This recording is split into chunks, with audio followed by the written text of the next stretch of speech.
আসলে তুমি হাঁটছো দৌড়চ্ছ সবটাই কিন্তু ফ্রিকশনের জন্য। আমার ভালো লাগে না, না খাওয়া নেই, খালি কি সব সাইপাস টুক টুক টুক টুক করে চলেছ।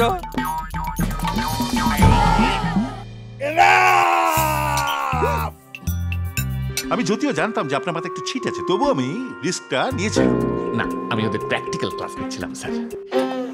আসলে আমি কলকাতা থেকে এসেছি আপনাকে মিট করতে। ইয়েস। আপনার পড়ানোর স্টাইলটা একদম ইউনিক, একদম বিজ্ঞানীদের মতো। এটা কজন বোঝে বলো?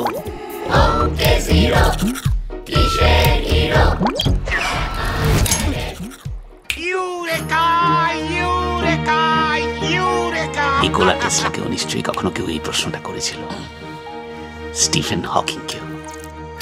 এটা কি সম্ভব স্যার? তুমি আজকে আমায় করলে।